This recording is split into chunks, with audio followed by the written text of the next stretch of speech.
రైతు కష్టం తెలిసిన ప్రభుత్వంగా ఈ 5 సంవత్సరాలలో ప్రతి అడుగు కూడా రైతన్నలకు మంచి చేసే విధంగా, రైతన్నల పెట్టుబడి ఖర్చు తగ్గించే విధంగా, రైతన్నలకు తోడుగా నిలబడే కార్యక్రమం దిశగా అడుగులు వేశాం.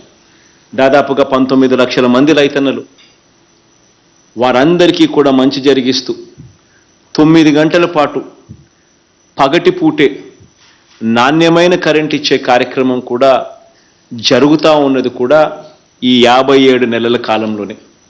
అసలు మనం అధికారంలోకి రాకమునుపు ఇలా పగటిపూటే రైతన్నలకు 9 గంటల పాటు ఉచిత కరెంట్ ఇచ్చే పరిస్థితే లేదు, అవకాశమే లేదు. ఎందుకనంటే ఫీడర్లలో ఆ కెపాసిటీ లేదు. ఆ ఫీడర్ల కెపాసిటీ పెంచకపోతే ఇది ఇచ్చే అవకాశమే లేదు. ఆ పెంచడానికి మరో 1700 కోట్ల రూపాయలు ఖర్చు చేస్తే తప్ప, ఫీడర్ల కెపాసిటీ పెంచితే తప్ప రైతులకు పగటిపూటే 9 గంటలు విద్యుత్ ఇచ్చే పరిస్థితే లేదు అని చెప్పి అధికారులు చెప్పినప్పుడు ఆ 1700 కోట్ల రూపాయలు కూడా ఖర్చు చేసి రైతన్నలకు పగటిపూటే ఈరోజు 9 గంటల పాటు రైతన్నలకు ఉచిత కరెంటు, నాణ్యమైన కరెంటు ఇచ్చే కార్యక్రమం కూడా జరుగుతూ ఉన్నది కూడా కేవలం ఈ 57 నెలల కాలంలోనే.